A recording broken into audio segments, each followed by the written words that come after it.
Okay, so first I would like to thank the organizers not only for their for their invitation to speak at this particular workshop, but also for their tremendous efforts in organizing the network. So these slides, the PDF of the slides is available via this link. So this is also given in the Discord section for this talk, and there are also various other links to files and videos that are relevant to the, such as this alien and sexual-logical structure. So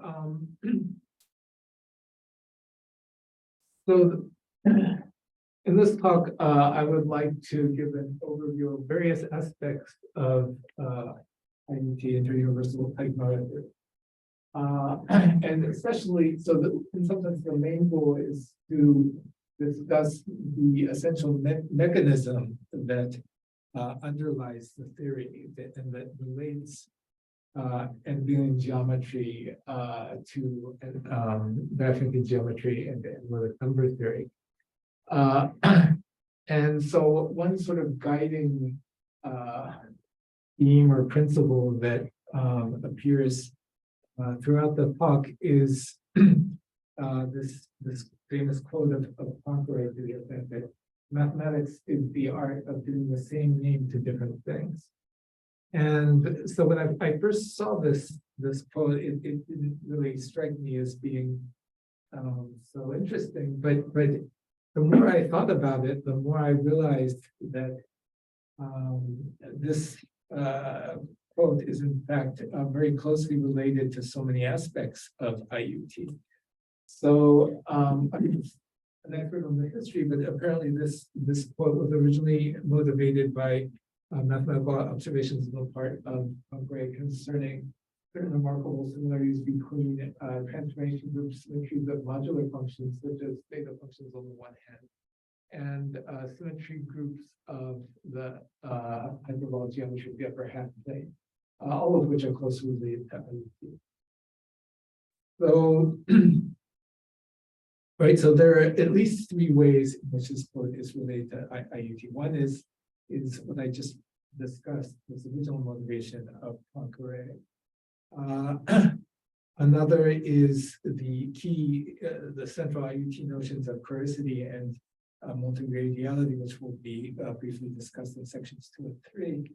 And another is to various new applications of a new version currently under development of IUT, called the Galois orbit version. But one thing that I realized in listening to the various talks of this workshop is that another sense in which this quote is relevant is that there are all these seemingly disparate topics that occur in various talks of this that have occurred so far in talks of this workshop. So I can't say that all the topics that have been discussed or will be discussed in this workshop are in some way related to IUT, but I was surprised that so many aspects of so many seemingly disparate, seemingly unrelated topics are in fact very closely related to IUT. So this is another aspect in which this quote applies to this discussion of IUT. So I would like to refer to various previous talks that have been given in the last few days at various points during the present talk where there are interesting relationships. So, so of course, this talk will only be a very brief survey level introduction to various aspects of IUT, but so one important theme is that such a survey level of understanding of IUT can in fact be obtained using only knowledge of such elementary topics as the elementary notions of rings, fields, groups, and monoids, and also the elementary geometry of the projective line. So I think there's this image that many people will have the impression that IUT is something is a theory in which the essential mechanism is something that's so utterly inaccessible that no one can ever understand it. And in fact, it can be accessed via these relatively elementary topics. This is what I'm going to discuss in the remainder of the talk. So of course, this will only be a very brief and superficial introduction. So more can be found in these survey texts as well as in the videos and slides available at these links. So the links are also given in the support section for this topic. So I want to begin by discussing so Galois groups as abstract groups in the context of so more details in these portions of this differential logical structure paper. So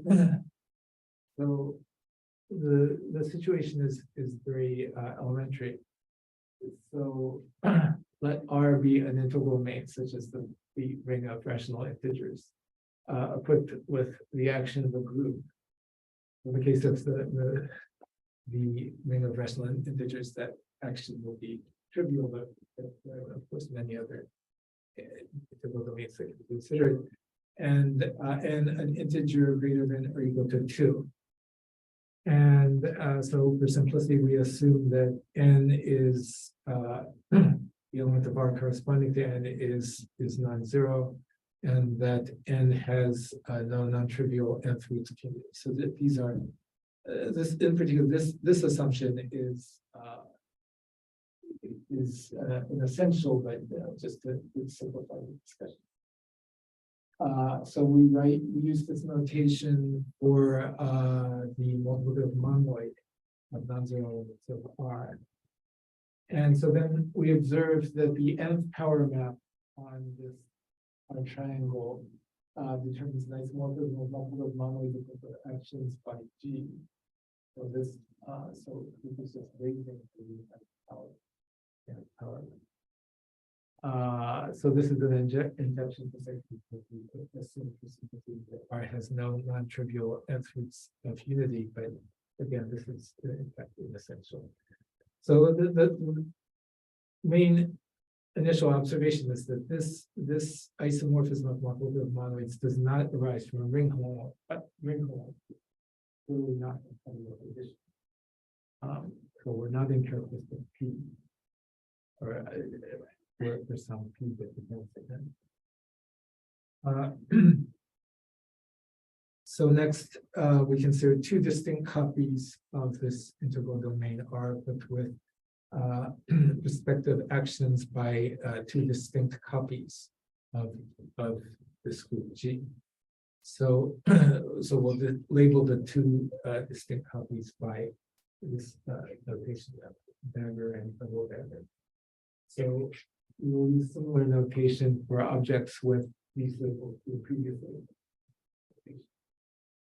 So then one may use this isomorphism of multiple monoids divided into power map to glue together this copy of the ring of single dagger to the copy of the single dagger in this way.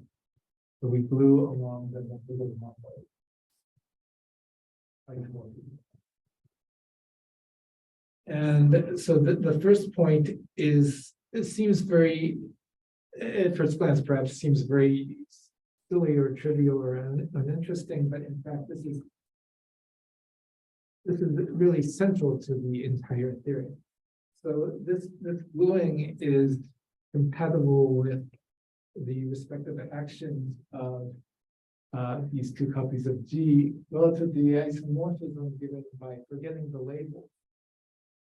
But the point is that since the nth power map is not compatible with addition, this isomorphism may be regarded as an isomorphism of abstract groups, or as an isomorphism of groups with actions on certain multiple monoliths, but not as an isomorphism of groups with actions on rings or fields. So in other words, not as an action of Galois groups, but as an isomorphism of abstract groups. So this observation is in some sense the starting point of interuniversal time theory. Because so typically one is used to thinking of G as being rigidified by some structure as a Galois group. So in other words, an action on a ring or field. But the point is that since there's no way of sharing the additive portion of the ring structure by this isomorphism, in order to obtain what I refer to as choric structures, so structures that are invariant with respect to the power map. They're structures that look the same whether you include from this side or include from this side or include from this side and then apply this power map. They're invariant with respect to all these operations. So this is what I mean by choric. Whenever you think of the group as being equipped with an action on a ring or field, that ring structure will never be invariant with respect to this. So this is really the starting point, ground zero for IUT.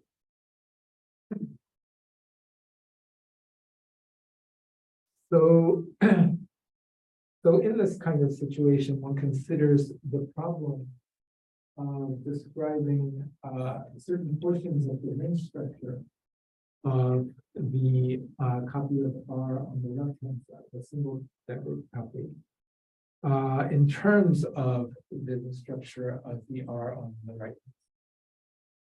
The double decorative. So in a fashion that is compatible with the gluing, respects the gluing, and by a single algorithm that may be applied to the common glued data to reconstruct simultaneously certain portions of the ring structures of both of these copies of R up to suitable relatively mild indeterminacies. So at first glance, this seems to be a hopelessly intractable problem. But if you just consider the case of T and the nth power map, the problem of describing addition here in terms of addition here explicitly seems to be very difficult or hopelessly intractable. So one, of course, well-known elementary example is the case where you consider a case where n is equal to p, and so then the well-known elementary observation is that if you work modulo p, which may be thought of as a sort of indeterminacy, there is in fact a common ring structure that is compatible with the power map. And this observation, of course, is the starting point of the well-known classical theory of crystals. So one doesn't have a ring structure that is common to both sides before you work modulo p. But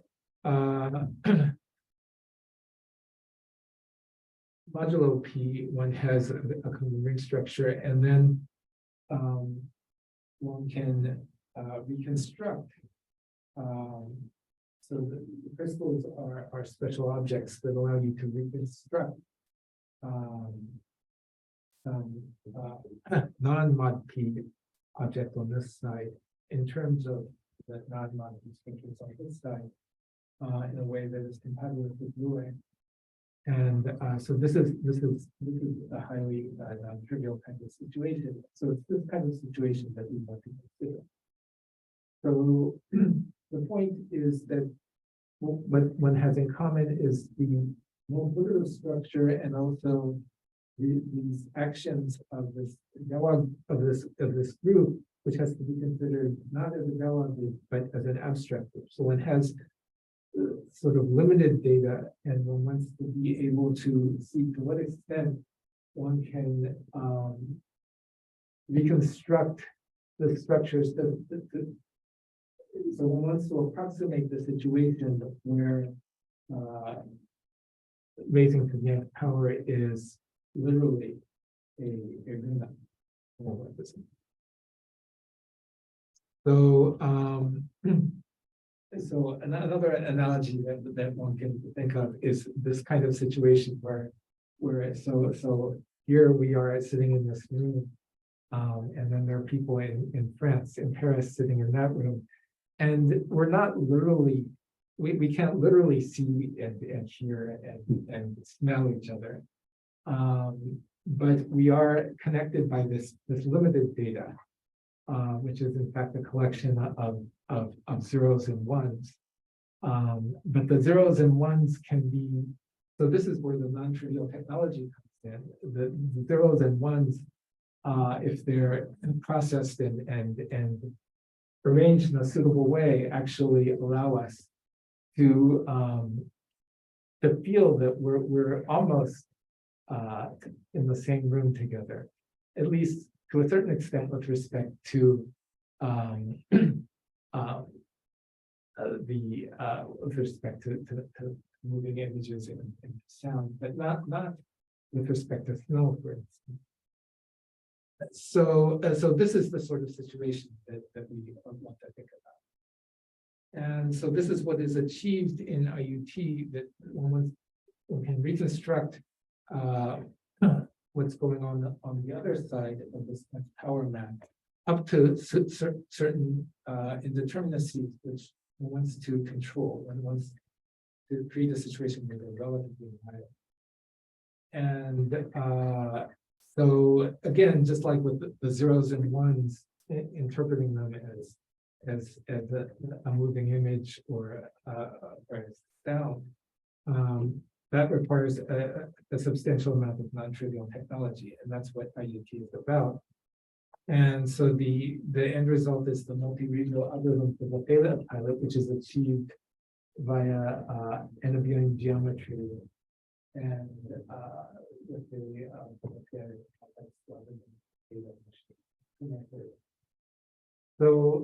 so what is all of this about? So of course this is a highly non-trivial theory, so it requires hundreds of pages to write out.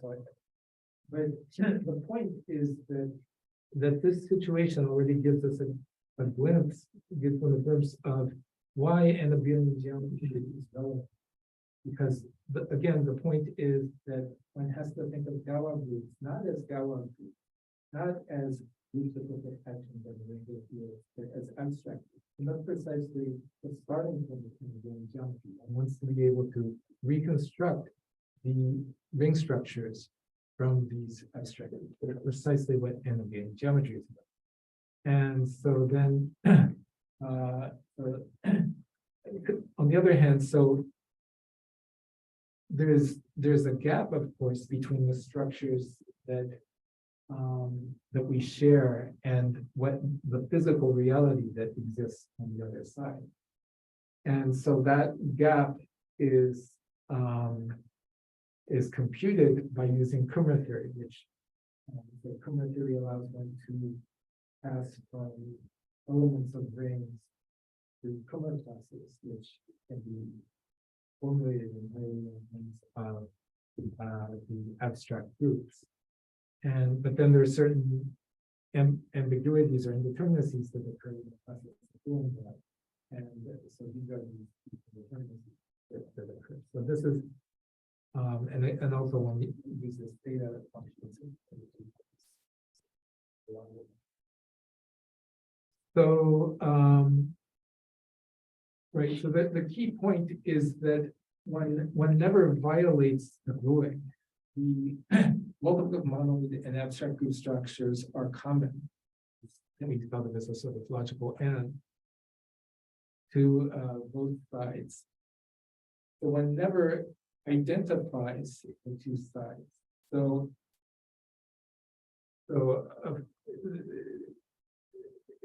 for instance, in the analogy with rims and Paris, one never crushes the earth and identifies Kyoto with Paris. One never does that, and there's no need to do that. the Kyoto and Paris are remain throughout the discussion physically distinct. One never crushes them into a single city. So in other words, one never deletes the labels. If one deletes the labels, then one obtains a meaningless situation where the common group data cannot be simultaneously related to both sides. It can only be related to one side or the other. So, in other words, if one deletes the data and simultaneously tries to relate the group data to both sides, then one obtains a contradiction. Because elements of the ring are not equal to their independence.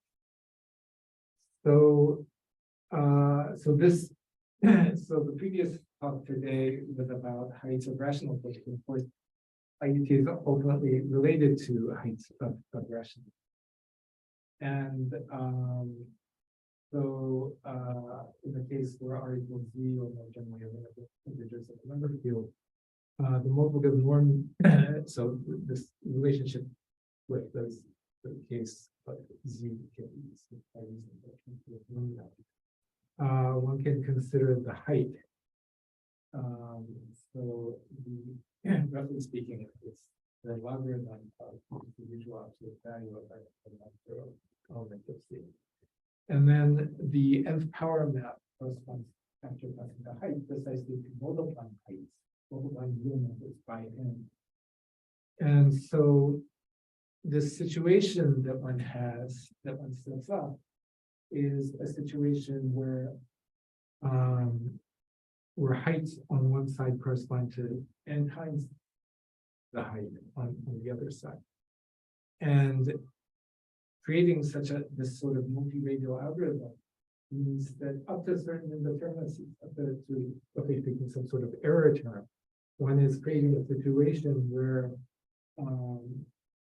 the height of the object that one is interested in is unaffected by multiplying by n, up to some mild error term. And that amounts to saying that the height is bounded. So this is the relationship. This, in a word, is the relationship between anabelian geometry and diophantine geometry. And so, interestingly, this anabelian geometry involves dyadic absolute monoanabelian geometry. So this already relates to the talks of Emmanuel Lepage yesterday, and on Monday, the talk of Yuichiro Tabuchi. And also, I guess, later to the talk of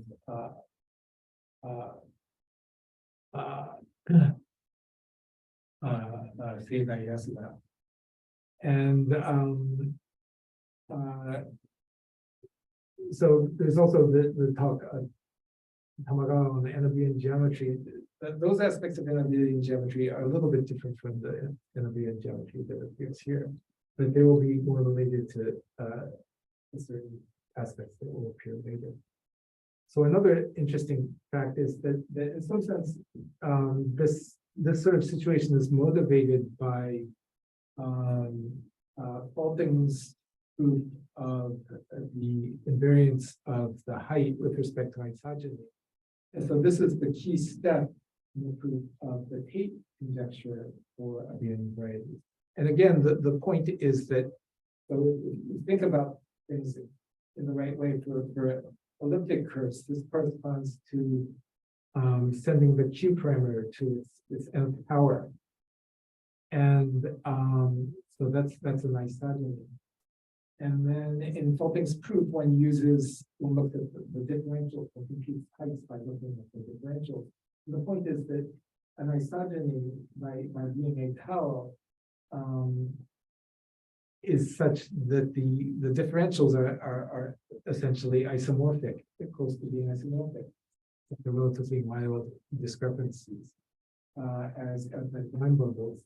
And so that tension between raising to the nth power or at the level of place, multiplying by n on the one hand, and having that induce an isomorphism on the other hand, that tension is what is used to prove the bound on the height in that context. And so this is very closely related to the topics discussed in Andre's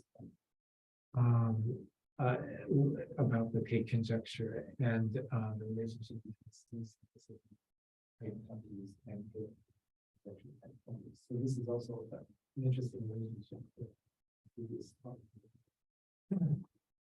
So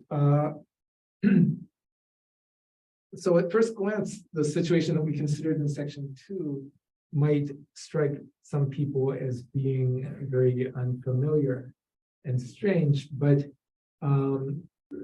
so often it's good when thinking about a seemingly new situation to be able to work with a sort of Fourier example, which I think has so the toy example that I want to present here has been useful to some people in their study of.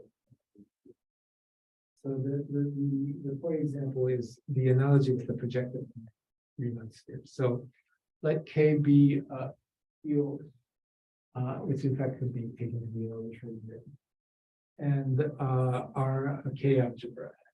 So I'll denote the units of a ring by units of a subscript cross. And then I'm going to write A1 for the affine line of the K and GM of the line by removing the origin. So recall that A1 is equal to the well-known natural structure of ring scheme over K, while GM is equal to the well-known natural structure of the group scheme over K. And moreover, we recall that the standard coordinate on A1 and GM become a natural bijection. So the R A1 with R and the cross. Next, we want to consider, as in section 2, two distinct copies of A1. This K ring scheme, which two distinct copies labeled the dagger and the dagger. And so there exists a unique isomorphism of K ring schemes.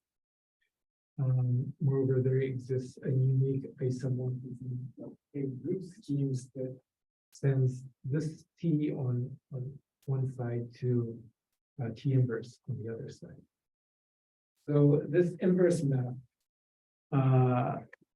clearly does not extend to an isomorphism of respective copies of the affine line. It is clearly not compatible with the K ring scheme structure.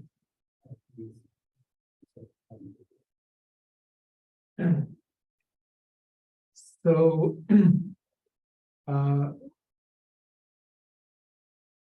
so the standard construction of the projective line may be understood as the gluing of one copy of A1 to another copy of A1 along this isomorphism by the inverse map. So at the level of R rational form, it looks like this one has one copy of R and the units inside this copy of R and another copy of R units. And the gluing is via the inverse, the units, the inverse map of the units. So this is very similar to in particular, it's very qualitatively similar to the room situation we discussed in section 2, where the inverse map corresponds to the n power. So instead of the n power, we use the -1 power. But the point is that it's qualitatively a very similar kind of room situation. So incidentally, perhaps I should remark that some people who get confused about this kind of brewing situation start to ask questions about whether or not IUT can be, whether or not IUT is formulated in terms of standard set theory. So one thing that should be made clear, which is stated explicitly in many places, is that IUT is stated completely in terms of standard, what I call GFCG. So G refers to the assumption of certainty from the universe is GA4. So in other words, it's a bit from the point that from a purely foundational point of view, there's no difference between the situation that is considered in IUT and the graphical situation considered in SGA 1 or SGA 4.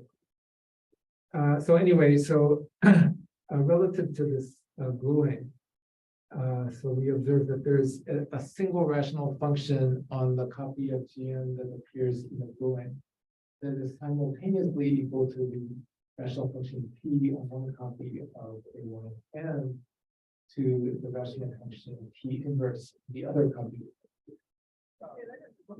So, right, so the standard construction of the projective line may be regarded as consisting of the gluing of two ring schemes. This is perhaps a little bit different from the way people often think of the projective line. Gluing of two ring schemes on an isomorphism of multiple group schemes is not compatible with the ring scheme structures on either side of this gluing. So again, just as in section 2, one can consider the situation where one deletes the distinct label, so identifies the two copies of A1. And so if one tries to consider such a gluing without labels, this amounts to a gluing of a single copy of A1 to itself that maps the standard coordinate to the inverse. And the inverse. So in other words, such a deletion of labels immediately results in a contradiction since P is not equal to the inverse. And this even so what corresponds to height of the logarithm of the absolute value that we consider in section 2 is this exponent of P. So even if one just looks at the exponents, one is identifying 1 with -1. So already one gets the contradictions. So from passage into the closed introduces some sort of indeterminacy. And in this case, if one this introduces the trivial indeterminacy of identifying this one, there's a situation which is like that.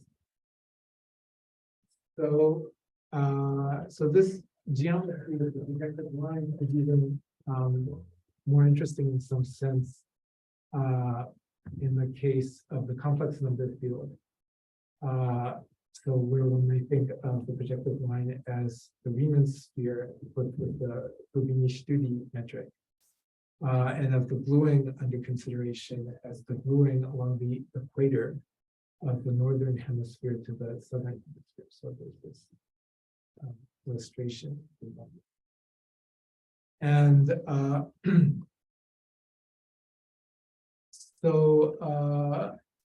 so then the discussion above of the standard coordinates on the two copies of the affine line, which correspond to the northern and southern hemispheres, translates into the following at first glance self-contradictory phenomenon: that an oriented flow along the equator which may be thought of as an east to west current, shown in red here, appears simultaneously to be flowing in the clockwise direction from the point of view of the northern hemisphere and in the counterclockwise direction from the point of view of the southern hemisphere. So in particular, if one arbitrarily deletes the labels that distinguish the northern and southern hemispheres and identifies these two hemispheres in the standard fashion, then one does indeed literally obtain a contradiction. So on the other hand, what we want to do is not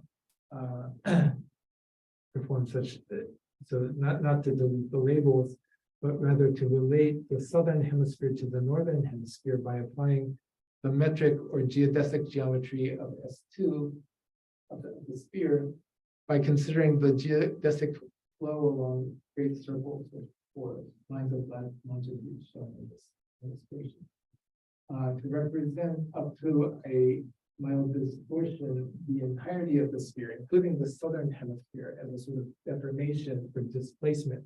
The southern hemisphere is a displacement of the northern hemisphere along this geodesic flow. In some sense, this is the point of view of cartography, of map making. So it is precisely this metric or geodesic approach that corresponds to the anabelian geometry-based multi-radial algorithm for the theta pilot. And so this is also related to the analogy between multi-radiality and connections or parallel transporter crystals. So suddenly, of course, crystals will appear in Wakabayashi's talk, Pancreatic Coherence. So, so finally, I want to give a brief preview of the Galois orbit version of IUT. So there are some videos and slides at the link in section 1 that discuss some more details, but not so many details. So this is a new upgraded version of IUT. So the original version of IUT, so I released the papers in August of 2012, but I started writing the papers in the summer of 2008. So the original version of IUT is quite old by now. So there are various upgrades. So one can think of this as a sort of substantial upgrade package for the original version of IUT. So this is still work in progress, and so the papers are currently being written. I hope that they can be released around summer or fall of next year. But it's not clear. I can't guarantee that. So this is joint work with various portions are joint with various different people. So the main new application is the local global section injection. That is to say, the geometricity of any Galois section of the arithmetic fundamental group of a hypermodal curve satisfying certain conditions over a number of years is assumed to be geometric at every non-Archimedean. So the assumption of being geometric at every non-Archimedean time implies that it's globally. This is the main. So, in some sense, the whole point of this upgraded version of IUT is that various technical assumptions in the original version, which were in fact inessential, unnecessary, but that were made in order to simplify the theory. In fact, those restrictions can be lifted, and by lifting those restrictions, that allows for these new applications. So in the case of non-existence of equal zeros of Dirichlet functions, so this is by applying the word Clements or five corners to Christian Kapla. So Dirichlet functions associated imaginary quadratic fields. In this case, the point is that one wants to apply IUT to CM with the curve, which was not possible before because an assumption on L collision points that the Galois monodromy includes SL2. So in the case of CM elliptic curves, the Galois monodromy is smaller than SL2. And also interestingly, this is related a little bit reminiscent of the situation discussed in the previous talk today on dimension growth, in that it's not exactly the same, but the SL2 version, original version of IUT involves a dependence on the degree of the number field. So it's roughly d to the 4 plus epsilon or 5 plus epsilon power. And so for this application, one needs to obtain inequalities in the case of CM elliptic curves on the height, bounds on the height that do not depend on the degree of the number field. And this is possible by eliminating this SL2 aspect. And also, even in the SL2 case, one gets numerically stronger versions of these inequalities. So, so we obtain 3 a priori different applications to anabelian geometry, the local section conjecture, analytic number theory, the diophantine geometry, the ABC or spiral inequalities. So this is again a striking example of Poincaré's quote that so these phenomena look a priori very different, but the IUT gives one a way of regarding them as essentially the same phenomenon of bounding heights. So one can think of height as bounding height as local denominators. So in the case of in some sense, the most important or non-trivial case is the section conjecture, local global section conjecture. One doesn't have control on so even though one assumes that locally the section arises from a rational point, one doesn't have any control on the denominators that occur at these local rational points. And so a priori, when one works with sections, so in the original version of IUT, one works with literally an elliptic curve defined over a number field. So in the Galois orbit version, one works with this kind of Galois section instead. And so the height a priori might be infinite. And so the bound on the height implies in particular that the bound, that the height is finite. So, so here this local global section conjecture application is also noteworthy in that it exhibits IUT as anabelian geometry implied to obtain more anabelian geometry. So this is perhaps less psychologically or intuitively surprising than the other 2 applications. On the other hand, by comparison to the other applications, it's technically the most difficult or most essential, most non-trivial application. And indeed, the other 2 applications may be thought of in some sense as being inessential bypass. So this is the main application is the case where you consider an arbitrary Galois section with locally geometric. And this is just the case where that Galois section happens to arise from the CM elliptic curve. And this is the case where it arises from a more general elliptic curve over a number field.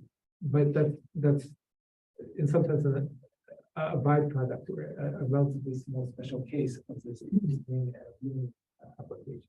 So it sort of, this new version of IUT sort of revolutionizes our understanding of what IUT is about. So far, I think there's been too much emphasis on the ABC inequality, but that's just one aspect of IUT. Really, the essence of IUT is that it's an application of anabelian geometry to more anabelian geometry. And this is also interesting from a historical point of view, because historically it was thought that the section conjecture was closely related. So these famous layer defaulting, for instance, was related to diophantine geometry, such as the Liddell conjecture. But so far, I don't think there have been any precise rigorously proven mathematical results. I think that the mean asserted this for some time, but then later withdrew this assertion. And so this is the first, and this will be the first rigorous connection between the section conjecture. Thank you. Thank you very much.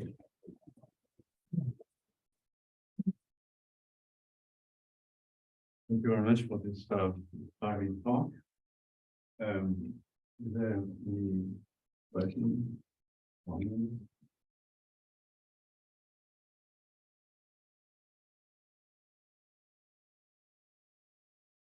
Paris, maybe from Paris.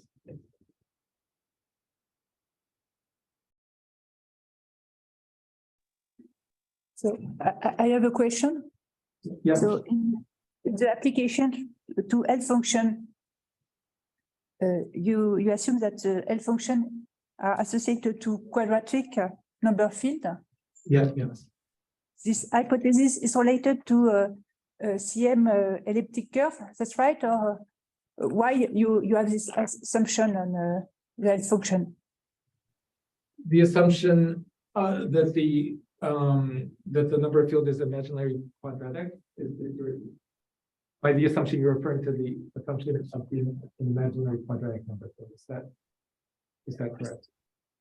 Yeah. Yes. Exactly. So in other words, what about more L functions of more general number fields? That's what your question. Right. So what is well known is these results of Gomez and Galois-Stark that relate CM elliptic curves, ABC type inequalities in the case of CM elliptic curves to these zero zeros of directly L functions associated to imaginary quadratic fields. So in the case of more general number fields, right? So this is also a work in progress. So there are essentially two new versions of IUT that are currently in progress, and so after we finish, so we hope to finish. So the global section conjecture portion is joint work with Hoshi, and the other two applications are joint work with Hoshi, Inamde, and Yamashita. So after we finish we hope to finish the Galois orbit version next year. And so there's another version that is currently being developed. And so that version will relate to more general L functions and zeta functions, and for arbitrary number fields. And so this is also related to right. So in fact I intended to mention this. So this is related to aspects discussed in Tamagawa's talk. Involving density of prime. So the applications to more general zeta or L functions are also related to a more general. So it's the same pattern as the pattern that appears here. More general versions of the local global section conjecture, and so it's well known by a theorem of Stoll that there's a relationship between this sort of global section conjecture situation and density of primes. And so anyway, after we finish this, that we hope to work on that. That's a few years in the future, but it should happen within the time period of this network. So as things become, as papers are completed, I hope to give more talks within this network.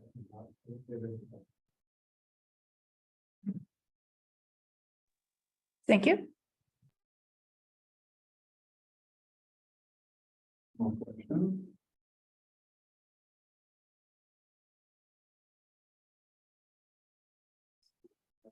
question in the chat from Benjamin Enriquez, I think, who asked when you're gluing together the ring dagger R and dagger R along the cell multiplication monoid isomorphism, is this gluing supposed to lead to a structure? And if so, how could the structure be described? So when you take dagger R and dagger R and you glue, does this give the new structure? Is it or Yeah, that was my question. Yes. oh, you're I think that I understood with the lecture that you are kind of constructing some analog of the P1 of R actually. So you are gluing R with itself using this gluing, and so I think you are producing a set. Is it correct? I see. So you're asking about what the structure is that. So in other words, so what the structure that corresponds to P1 is that's what your question is. So in other words, the entirety. Once you glued this, what is the object that corresponds to P1? Is that the question? So the question was, what's the point? Because I was reading the slides, and so I saw that you were doing this gluing of R with itself along the map, which was kind of identification of so the non-zero elements of one side with the some non-zero elements of the other side doing the power map. And so my reaction was, what do we obtain after such a gluing? And so my impression is that what you are obtaining is kind of a set. Is it correct? So you just get a set. One obtains in particular a set. So a topological answer to your question is one obtains a diagram consisting of the one object on the one side and the other object on the other side, and this fluid. So in particular, one obtains various sets that associate with this diagram.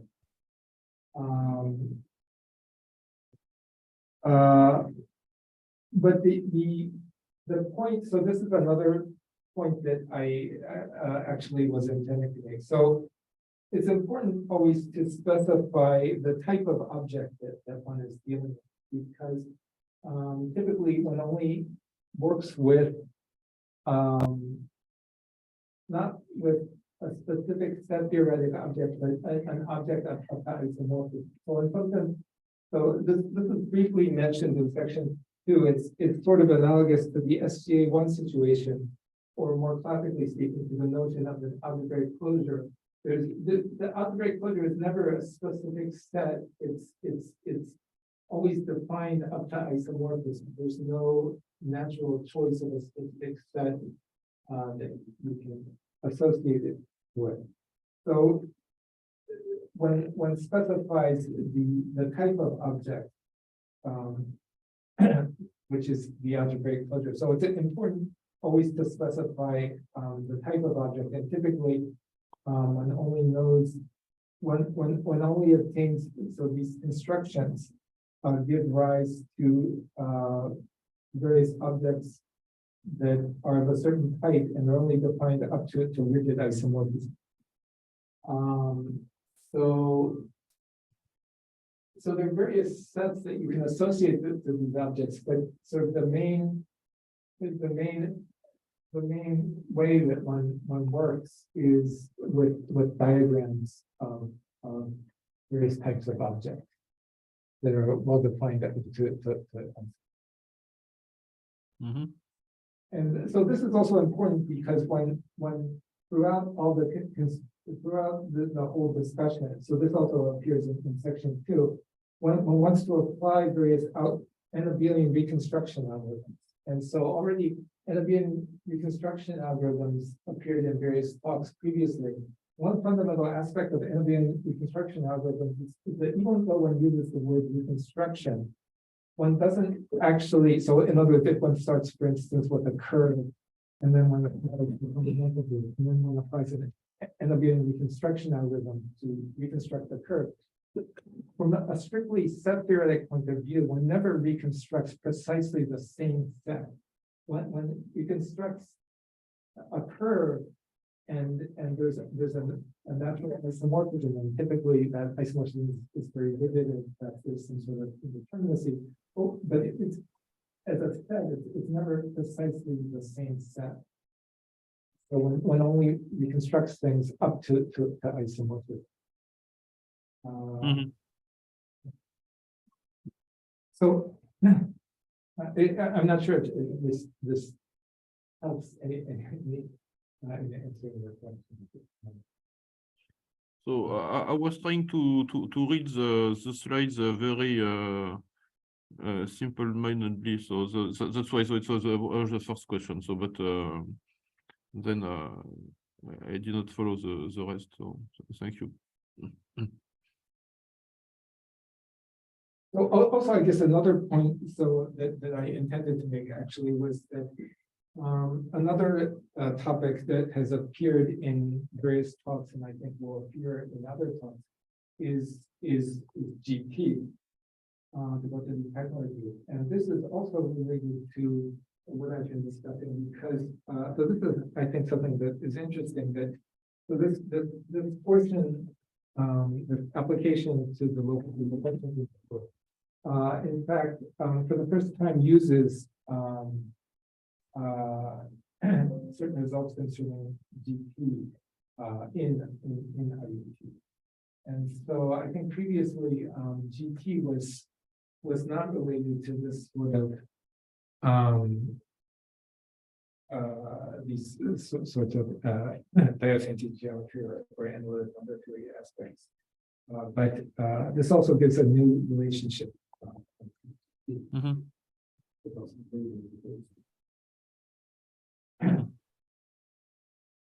Okay, thank you.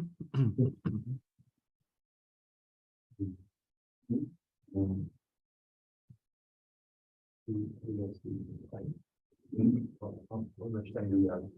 We have 1 minute. So maybe a quick question. You mentioned some indeterminacy.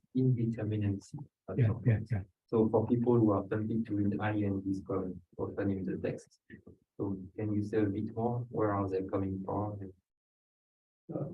So you're still recording. Yeah, but I will cut and it will not be the comments. No. Well, I actually would like to keep the recording because there are things that I intended to. So I would appreciate it. So you want me to say a few things about the indeterminacies? That's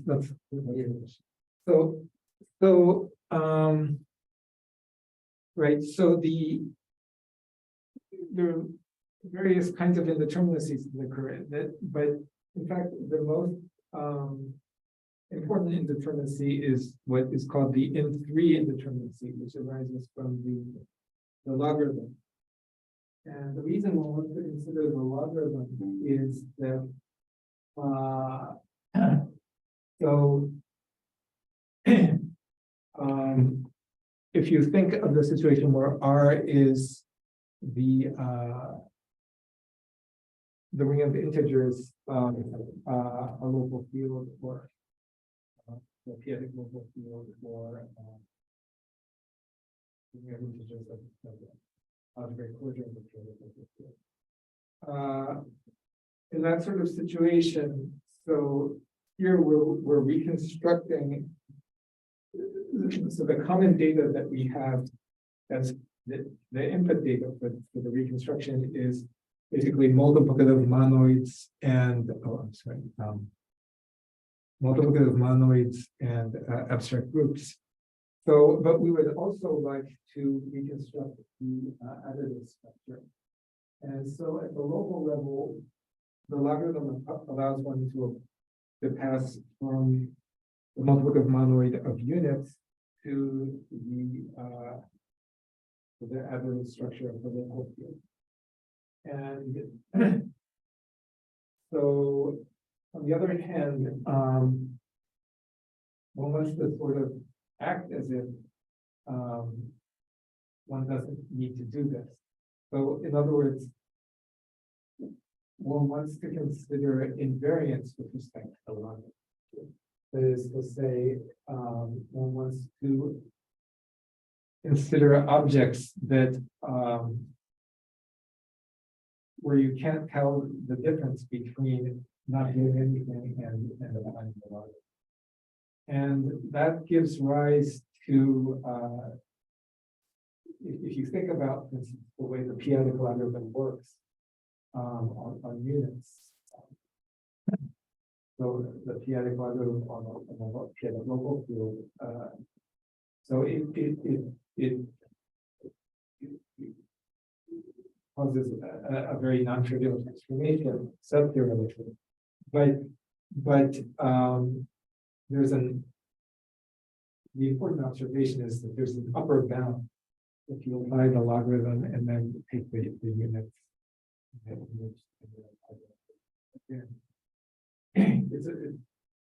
You can never really tell what. It's very complicated if you try to trace specific elements, specific subset. But the point is that they're always contained in some compact set, which I refer to as the large set. And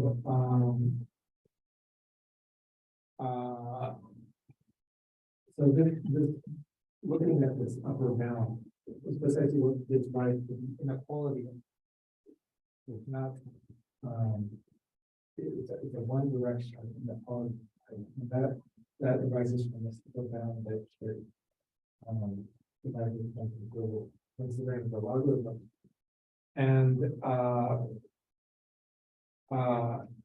so although there are many indeterminacies that occur in IUT, sort of from the point of view of even numerically, from the point of view of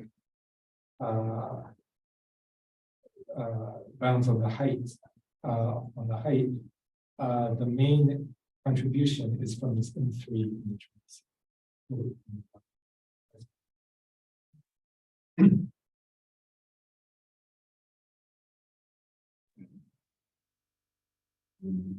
So, no more questions, comments. So, I guess it's been a long day, so let's thank the speaker again. Thank you very much.